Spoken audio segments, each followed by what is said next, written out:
शिवाजी महाराज की जय। हर हर महादेव। पार्वती पते हर हर महादेव। बाबा बैठिए फटाफट फटाफट पास हो गया। ये लक्ष्मी नारायण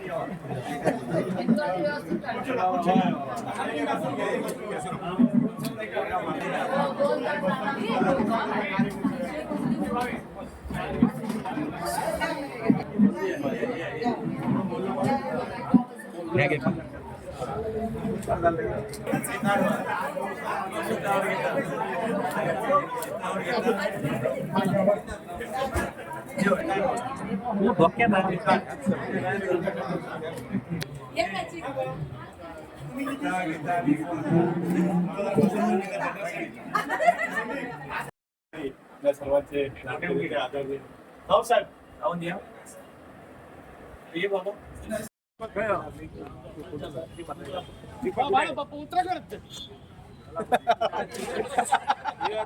फोन कर मी आता कणकोली तू काय आता असा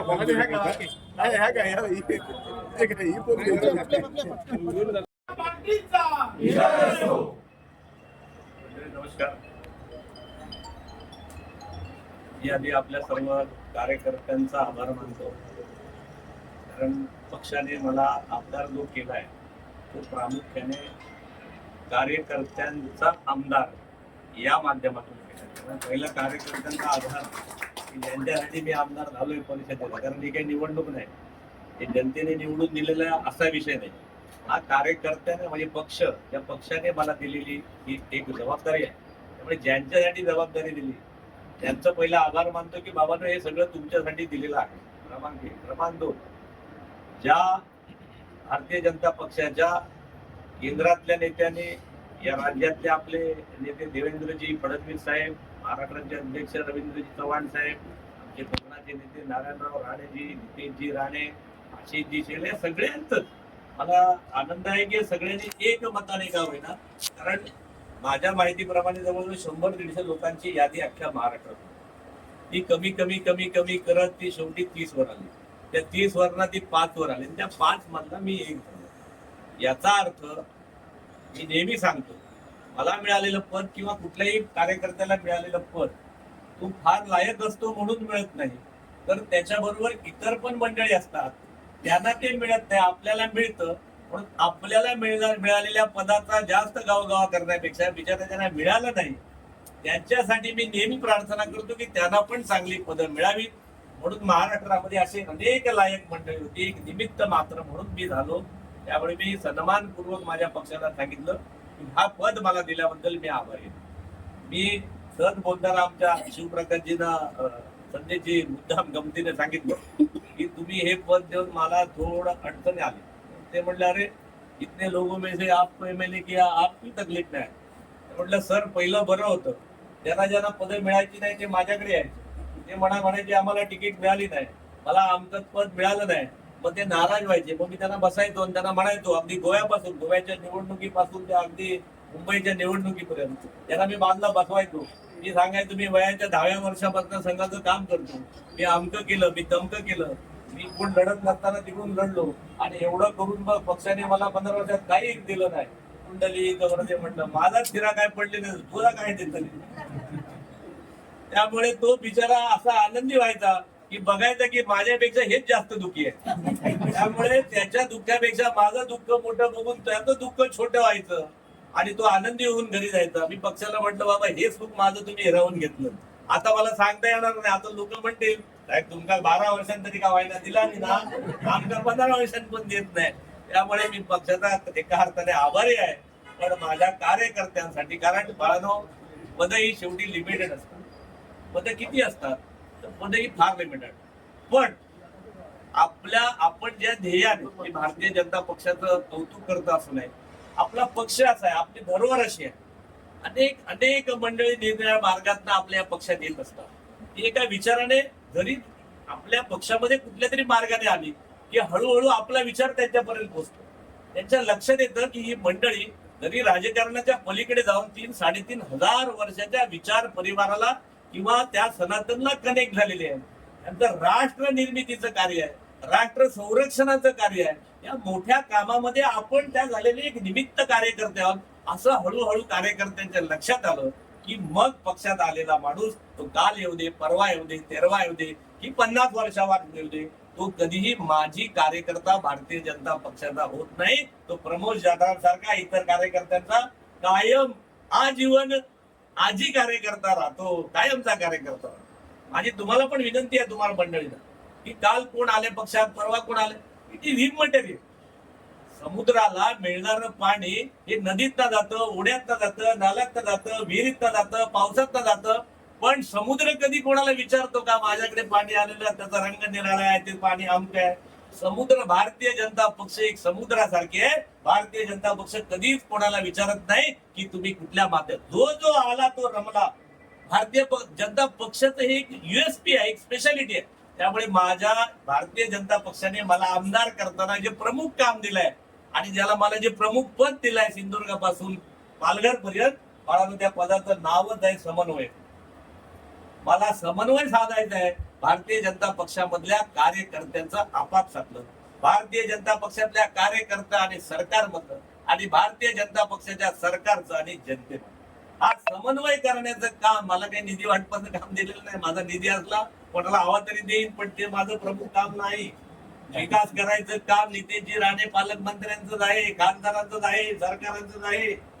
त्यामुळे माझं काम हे पूर्ण समन्वयाचं. आता आमदार झाल्यावर तो निधी येतो, तो निधी मिळेल, त्याची काही चिंता करू नका. त्याचं म्हणजे आम्ही हिला होतो निधी ह्याची काही काय होतील. तर हा समन्वय करायचा.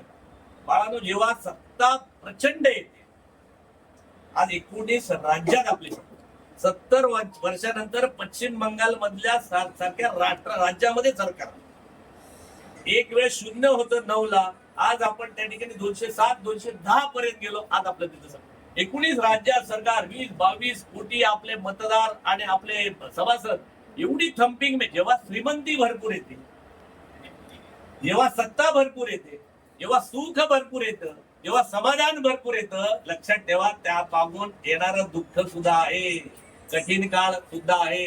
नजर हटी, दुर्घटना घटी. त्यामुळे भारतीय जनता पक्षाचं कार्यकर्त्यांचं काम आता समन्वयाचं आहे. आता तुमच्या लक्षात आलं पाहिजे, एवढी जी सत्ता आली आहे, एवढी हे सत्ता आलं, पक्ष मोठा झाला, पद मिळाली, पंतप्रधान बसले, राष्ट्रपती बसले, मुख्यमंत्री बसले, पालकमंत्री बसले, खासदार बसले. खोट्या, आम्हाला काही वर्षापूर्वी जर कोणी सांगितलं असतं राष्ट्रपती पासून पार्लमेंट से लेके पंचायत तक आमच्या भारतीय जनता पक्षाचं काही सरकार येईल, तर आम्हाला झोपेत उठून तरी विचारलं तरी खरं वाटलं नसतं. स्वप्नात पण मला आम्हाला सतीश खरं वाटलं नसतं. आज ते सत्यात आलं. गेल्या 100 वर्षाच्या अनेक कार्यकर्त्यांनी जे गाडून घेतलं ना, मी सारखं, त्याच्यावर उगवलेले 100 वर्षानं फळ आहे. माझी कार्यकर्त्यांना विनंती आहे, आपण कुठल्या तरी छोट्या मोठ्या पदाच्या आणि कुठल्या तरी नका अडकू. आपण फार मोठ्या विचारधारेची धरोहर आहात. आपल्याला पुढच्या पिढीमध्ये या सगळ्या गोष्टी संक्रमित करायच्या. आलेली सत्ता एक साधन आहे, साध्य नाही. पक्षाची ध्येय धोरणं आपण त्या प्रशिक्षण वर्गात ऐकलं असेल. आपला पक्ष is different, we are party with different. आपल्याला मिळाली सत्ता साधने याचा उपयोग तळागाळातल्या गरीब माणसासाठी करा. आपण निमित्त मात्र आहोत. लक्षात ठेवा, आपण 200 वर्ष नाही जगणार, आपण 1000 वर्ष नाही जगणार. छत्रपती शिवाजी महाराजांचा काळ त्यांनी फक्त 50 वर्षाचं आयुष्य भोगलं. 400 वर्षानंतर सुद्धा छत्रपती शिवाजी महाराज की जय म्हटलं की महाराष्ट्रात असा एक पोरगा नाही की जो हात उंचावून की जय म्हणणार नाही. खरं आहे की खोटं आहे? आपलं आयुष्य कमी आहे. माणूस हा भरती आहे, तो मरणार आहे कधीतरी. अहो माणसाचं माणूस मेल्यानंतर आपण बंगले बांधतो, घर बांधतो, अनेक गोष्टी करतो. सतीश भैया, माणूस मेल्यानंतर घरातली माणसं पण सांगतात, नाव पण घेत नाही शिरा पडली म्हणतात. बॉडी आधी का उचला आधी, नाव पण घेत नाही. कुंडली दे बॉडी या म्हणतात. ह्याच्यात नावावर बंगले बांधला नाही, ह्याच्यात नावावर गाडीवर घेतला नाही, ह्याच्यात नावावर सगळा केला नाही. जाताना पोरगो पण सांगता, बॉडी लवकर बाहेर काढा, बॉडी लवकर बाहेर काढा. खरा की खोटा? काय आपलं आहे शेवटी बाळानं? हे सगळं आपण इथेच ठेवून जाणार आहे. म्हणून त्या मर्त मानवाच्या त्या भूमिकेत न जाता आपली विचार धरोहर आहे.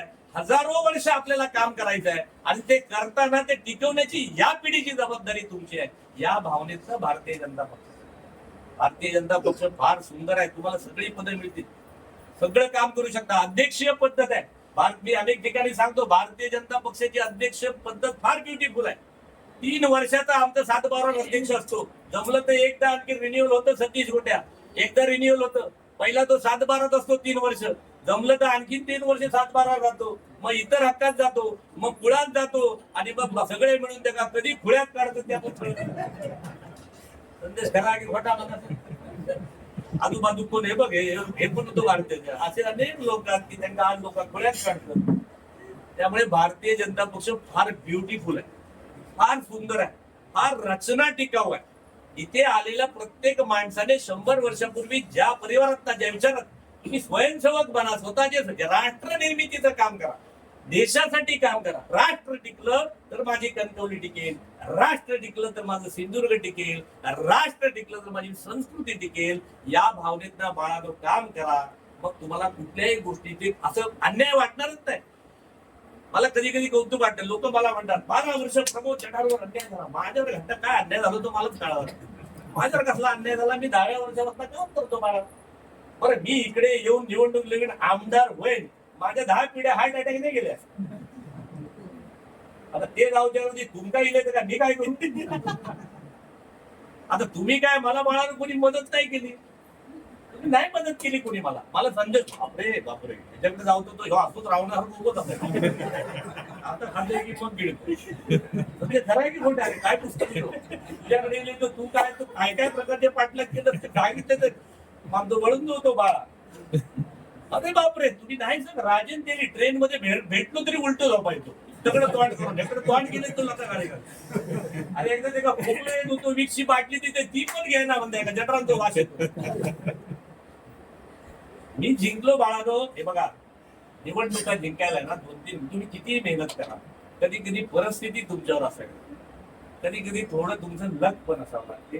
परिस्थिती निर्माण व्हावी लागते. मी माझ्या चांगुलपणामुळे मोठेपणा सांगत नाही, पण त्यावेळेला एक परिस्थिती निर्माण झाली बाळाला. माझ्या अकलेने माझ्या शानपणाने नाही, एक परिस्थिती निर्माण झाली. तुम्ही स्थानिक उमेदवार दिला नाही. बघा किती किती गोष्टी होतात. राणेसाहेब शिवसेनेतनं बाहेर पडले असते तर मला इकडे कोणी बोलवत नसतं. कुंडली कवर दे आवश्यक थेट कार्यक्रम झाला असतो. आता ते बघा कसं माणसासाठी एखाद्या माणसाच्या नशिबात असेल ना तर ते परमेश्वर कसं आणून देतो. म्हणून तुम्ही लोक पण नका पदासाठी भांडू. तुम्हाला जर पद द्यायचं परमेश्वराने ठरवलं तर त्या घरी आणून देईल. याचं उदाहरण जिवंत प्रमोद जठार आहे. एका मिल कामगाराचा पोरगा, अरे काही संबंध नाही बाळा तुमचा. बायको सांगत होती जाऊ नको, ते मारती राहणे तर पिढा आणखी घरात कशा झंगाटी घेऊन येतं. अरे ही परिस्थिती होती. सतीश खरोखर पुस्तक लिहिलं होतं. हे हाय माझ्याकडे आहेत काय काय लोक बसलेले, काय काय चांगले लोक होते. मी त्यांना गावात टाकून दिलेले माणसांनी घेतले, जे तुम्ही टाकून दिलं होतं त्यांच्याच घेतले मी निवडणूक. मला तो परिस्थिती मिळाली. आता आपण छत्रपती राहण्यासंबंध या तुमच्या सगळ्या मंडळींना घेताना माझ्याबरोबर 4 इतर पार्टीचे लोक होते बाळा आलेली. ती मला म्हणले आम्ही पार्टी सोडून जाणार, कराय की नाही ताई?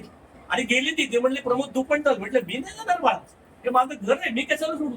आलेल्या पाहुण्यांचं मी स्वागत करेन. माझ्या संघाचे माझ्यावर संस्कार आहेत, असतील तसे घ्या आणि राष्ट्राला देशाला पार्टीला हवे तसे घडवा. कुंडली ते अरे घडले की नाही एका बाजू घेऊ झाले की नाही मध्ये तंटामुक्ती अध्यक्ष प्रमोद जटकर एका बाजू गेले असते काय गेले असते आई रावत बाई रावत एका बाजू गेले असते अरे येणार सगळे येणार. राष्ट्राचा विचार केला की सगळे येणार सगळं आंबा बाजूला सोडून देणार सगळं होणार. पण आपण जेव्हा हे विचार सगळे ऐकतो कशासाठी करतो याचा कार्यकारण भाव हा जेव्हा लक्षात येतो आणि तेव्हा गुरुत्वाकर्षणाचा शोध लागतो. बाळा झाडावरनं पडलेलं सफरचंद न्यूटनला दिसतं आणि मग न्यूटनला कळतं अरे हे आपल्याकडे तर पडला असं आंबो तर खाऊन टाकला नसता मेल्याने.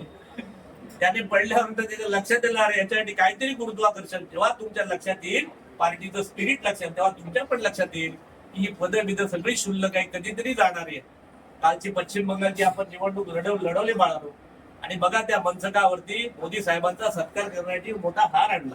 हार आणल्यानंतर मोदी साहेबांनी नितीन नवीन नावाच्या त्या नवीन अध्यक्षाला बोलवले. छोटा येतो त्याला बोलवले सांगितलं ही राष्ट्रीय आमची भाजप ही अध्यक्षीय पद्धतीची पार्टी आहे. हा सगळा सन्मान पंतप्रधानाचा नाही तो या भारतीच्या राष्ट्रीय अध्यक्षाचा आहे. अध्यक्षाला फर्स्ट म्हणून बूथ अध्यक्षापासून राष्ट्रीय फार सुंदर आहे. बाळाचा अभ्यास करा खूप मजा येईल. याच्यात खूप मोठं होता येतं अशी सुंदर पार्टी आहे छान पार्टी आहे. आपण हिमतीने काम करा देशासाठी काम करा राष्ट्रासाठी काम करा.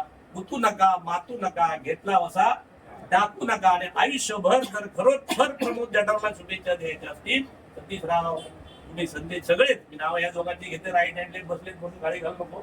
तुमच्या सगळ्यांनी एक मात्र प्रतिज्ञा करा की प्रमोद जटरला खरोखर शुभेच्छा द्यायच्या असतील तर आयुष्यात कधीही भारतीय जनता पक्षाचा माजी सभासद होतो असं म्हणण्याची वेळ येऊ नका. तर ह्याच भारतीय जनता पक्षात राहा हाच मला तुमचा आशीर्वाद समजेल. जय हिंद जय महाराष्ट्र.